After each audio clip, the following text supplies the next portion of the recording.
Good morning, and thank you for joining me on the Path to Liberty. This is the Fast Friday edition of the show for April 16th, 2021. And on this episode, I'm talking about one of the most common lines of propaganda against nullification.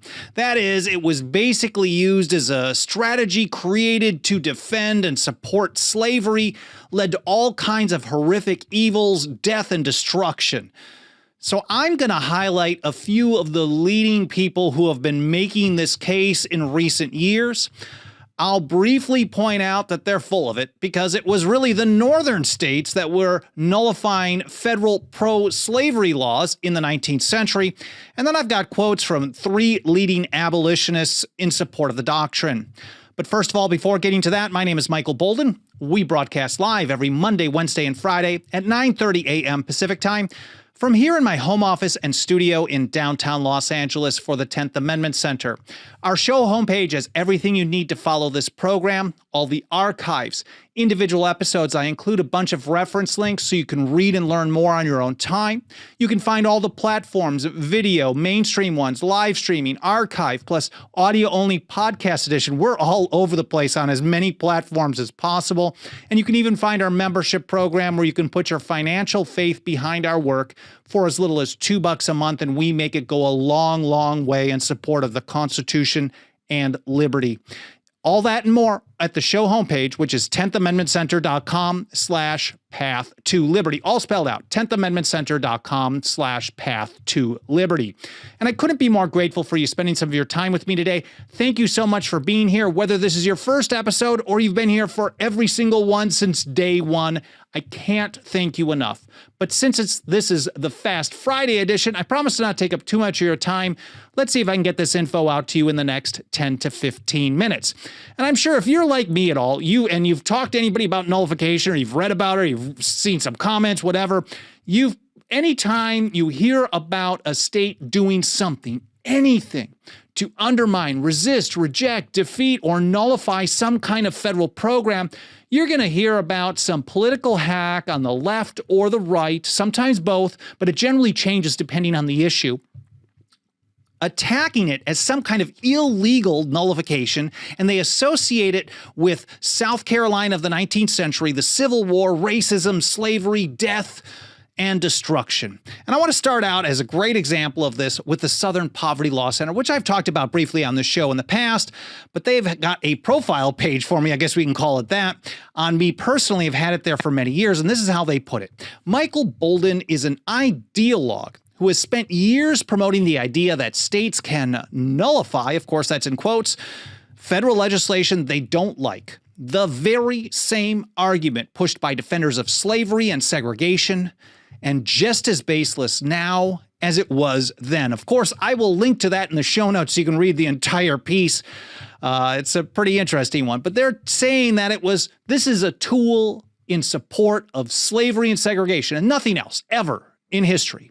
That's Southern Poverty Law Center. Rachel Maddow, and I wrote an article about her segment that she did on our work here at the TAC, full 14 minutes against nullification and our work some years ago, called Confederates in the Attic. And here's a quote from it that I thought was good. She says, "The Confederacy and its politics are in fashion again. Nullification led to anti-U.S. militancy, which led to cannons firing. Nullification, which helped steer South Carolina into its militant anti-U.S. stance, is now enjoying a remarkable renaissance." And the way she's framing that in the context, really the only thing that was actually truthful is that very last part. It's now enjoying a remarkable renaissance. But it's not just the establishment left hacks that do this. We get the same kind of stuff from people on the right, like Dick Morris, for example. And a couple of years ago, he joined Maddow's choir and sang pretty much the same tune with this quote: "Not since Senator John C. Calhoun induced the South Carolina legislature to disregard federal laws imposing tariffs on imports has the doctrine of state nullification reared its ugly head." That's Dick Morris. Or we've got Jesse Jackson, and this is kind of a long one. I'm going to go through this in pieces here, but he says, what is nullification?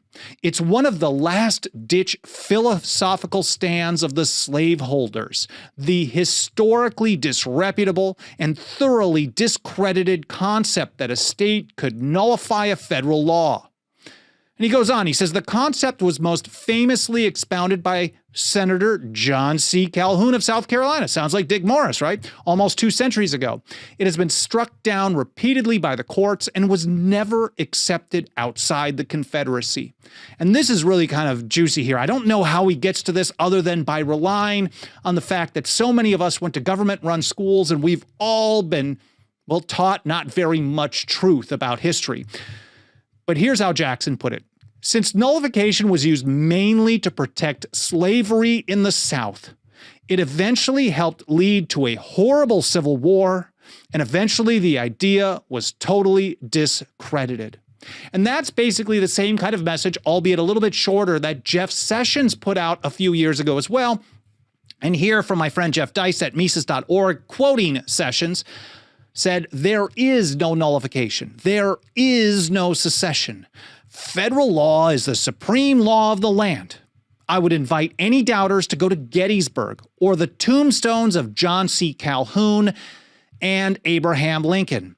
This matter has been settled. And Sessions is making the same kind of case that the Southern Poverty Law Center made, that Jesse Jackson made, that Dick Morris, Rachel Maddow, and the rest. That is, federal law is supreme, and the only reason that you ever hear about nullification was the racist slave owner Calhoun, and a lot of people died because of it. And therefore, it's totally discredited and should never be used in any situation ever. That's Jeff Sessions. What about John Bolton? He says, nullification was proposed by South Carolina Senator John C. Calhoun before the Civil War to say that South Carolina and other slave states would not enforce federal law regarding slavery. I don't know how they keep coming up with this same lie. Somehow that nullification was used to resist or nullify federal laws that were like stopping slavery or something. I just don't get it. But nullification, this is an article that I wrote in response to Jesse Jackson a few years ago, where he said it was mainly used to protect slavery. And I said nullification wasn't mainly used to protect slavery. It wasn't used to protect slavery at all. This just begs the question, since slavery was still allowed on a federal level, what would slave states have needed to nullify? There were no federal acts that were trying to stop slavery in the South that they were like, we're going to nullify this and keep our slavery. Nothing. Not once did such a thing happen ever. But yet it's not just these mainstream political hacks. Some legal scholars, legal experts, lawyers, here, for example, a guy named, what's his name? Edward Lazarus, who wrote for many years at Find Law, and was actually a clerk at the Supreme Court. He used to do appearances on things like The Daily Show. This guy's seen as kind of a legal expert. And he put out this same kind of argument as well. He says nullification was born with the issue of slavery in mind. Southerners conceived of the doctrine as a potential tactic for fighting any federal attempts to abolish slavery, claiming that they could just refuse to enforce any such law. But there were no federal acts trying to abolish slavery at that time. Not when John C. Calhoun was doing it in response to the tariff in the 1830s, and certainly not later on in the 1850s through 1860 or so, I guess. And that's how I talked about it back to that article refuting Jesse. It was the northern states, I wrote, the anti-slavery abolitionists that used nullification most prominently prior to the Civil War. Almost every northern state passed what were called personal liberty laws with the effect of nullifying the Fugitive Slave Act of 1850. I've done a bunch of work on this. Mike Meharry, TJ Martinell. Many of us have done some writing on this. I've done a few episodes on it, and I wanted to highlight this one that I think you should check out from September of 2019, the Fugitive Slave Act of 1850 and nullification by northern states. That's where you're going to learn how the northern states state after state after state passed legislation to reject, resist, and nullify the Federal Pro-Slavery Act of 1850. And then when South Carolina seceded, they issued a document. It was titled the Declaration of the Immediate Causes, which induce and justify the secession of South Carolina from the federal union. And in the first half of that document, they talked about what they believed to be the proper structure of the government under the Constitution. And then they went to their complaints about why, okay, this isn't working out, here's why we're leaving. And they put it this way, and this is their own words. The states of Maine, New Hampshire, Vermont, Massachusetts, Connecticut, Rhode Island, New York, Pennsylvania, Illinois, Indiana, Michigan, Wisconsin, and Iowa have enacted laws which either nullify the acts of Congress or render useless any attempt to execute them. So I'm not sure how these legal experts, these leaders of the country, these political talking heads ever get the idea that it was the other way around. Maybe they're all hanging out together. Maybe they're passing around notes explaining how they got to attack us nullifiers.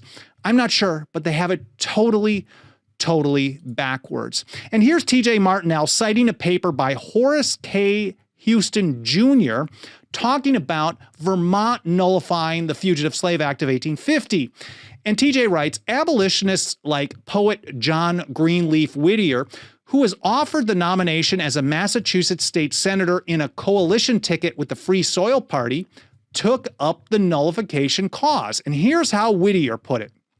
So far as that law is concerned, the Fugitive Slave Law, I am a nullifier.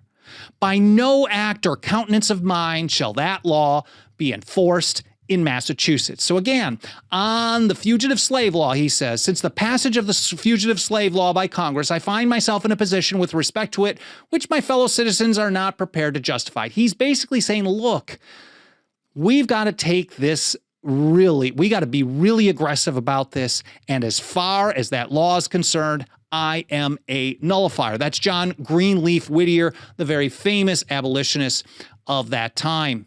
And then, of course, back to TJ, he says, adding to the ironic myth that nullification was used to justify slavery, abolitionists like William Lloyd Garrison, publisher of The Liberator, defended the use of nullification by abolitionist states on religious grounds.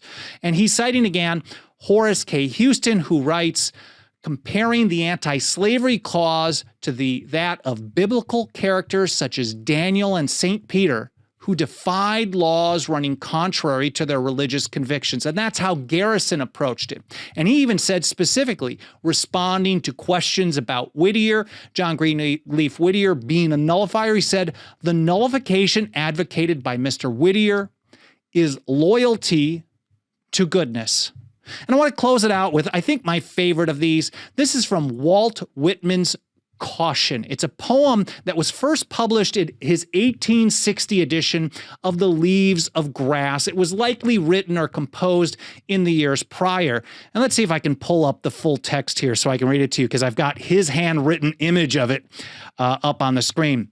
But he said, to the states, or any one of them, or any city of the states, resist much, obey little. Once unquestioning obedience, once fully enslaved. Once fully enslaved, no nation, state, city of this earth ever afterward resumes its liberty. I think I'm on board with that 110%. To the states or any city of the states, resist much, obey little. Well, I hope you guys found this interesting. I hope it was educational. I hope you enjoyed hearing me talk about this or watching me talk about this. I really appreciate you spending some time with me today.